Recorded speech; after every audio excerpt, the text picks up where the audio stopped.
At 2:47 local time, the sky above the mountains was completely silent. No lights, no sound, no movement. If you stood on the ground and looked up, you would see nothing. But that silence was an illusion, because 40,000 feet above, 4 aircraft were already there, moving slowly, carefully, almost ghost-like. The B-2 Spirit stealth bombers, call signs Pro 41, Pro 42, Pro 43, Pro 44, each one carrying weapons designed not just to destroy targets, but to erase them completely. Their mission was simple in words, but extremely difficult in reality. Destroy underground ballistic missile facilities. These were not normal targets. They were buried deep inside mountains, protected by layers of rock, reinforced concrete, and years of engineering. The people who built them believed something, and that no airstrike could ever reach them. Tonight, they were wrong. Inside Pro 41, the cockpit was quiet, not relaxed, but controlled. No unnecessary communication, no wasted movement, because stealth is not just technology, it's discipline. Every radio signal could be tracked, every mistake could be detected, and detection was the one thing they could not allow. The mission commander stared at the targeting display. Wind direction, speed, altitude, coordinates, all of it coming together into one critical point, the release moment, because hitting a visible target is easy, but hitting a tunnel entrance, hidden inside a mountain, requires absolute precision. Pro 41 and Pro 44 were approaching from the southeast, 90 miles from the target. Below them, the terrain looked calm, peaceful, almost untouched. Ew, but inside that mountain, there was a complex system. 8 cave entrances, 6 vertical launch shafts, each designed to allow missiles to fire upward without ever leaving protection. This was not just defense, it was survival engineering, and now it was about to be tested. 12 minutes to release. Everything was perfectly on schedule until suddenly, the silence broke. Viper 1, 2 contacts, bearing 045, climbing fast.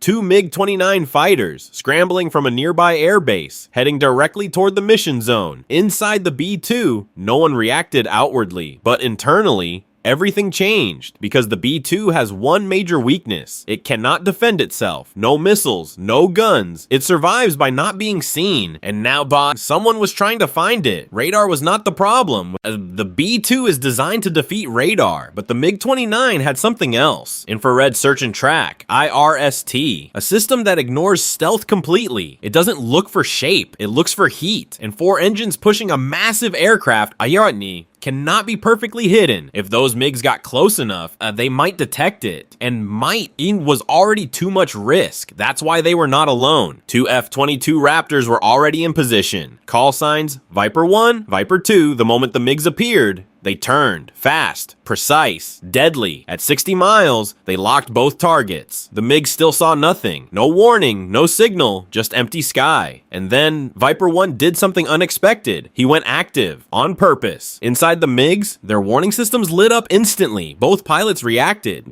They dropped altitude, giving into the mountains, disappearing behind ridge lines, breaking the lock. This was not retreat, this was strategy, because now the fight had changed. The MiGs were not trying to win, they were trying to delay, and delay was exactly what the bombers couldn't afford. 10 minutes to release. The Raptors chased them through the terrain. Lock again, lose again. The mountains were working in the MiG's favor. Every ridge, every valley was protection. A missile was fired. It missed. Not because the F-22 failed, but because the terrain saved the target. Now time was running out. 6 minutes to release. Inside Pro 41, the autopilot held the aircraft perfectly steady. The pilots barely touched the controls, because even a small movement that could affect the drop. While everything depended on precision, and now, the most dangerous moment was coming, bomb bay doors opening. Because for a few seconds, the stealth disappears, the aircraft becomes visible, and if a MiG is in the right position, that is enough. 90 seconds, the crew prepared. 60 seconds, below, 2 MiGs still searching. Above, 2 Raptors still protecting. 30 seconds, no room for error. And then, the moment arrived. Bomb bay doors open. For a few seconds, the invisible aircraft becomes visible. Sensors, radars, infrared systems. Everything could detect it now, but only briefly. 16 bombs dropped, each one guided, each one precise. Then the doors closed, and the B-2 vanished again. Seconds later, impact. The mountain shook, concrete collapsed, rock fell inward, tunnel entrances sealed. Yes, missiles trapped underground, launch systems destroyed. The target was gone. The bombers turned west. Mission complete. Below them, the MiGs were still searching, circling, scanning, looking for something that was no longer there because they were hunting a ghost, and ghosts leave nothing behind. That's the reality of modern warfare. You don't win by being louder, you win by being unseen. What do you think about this mission?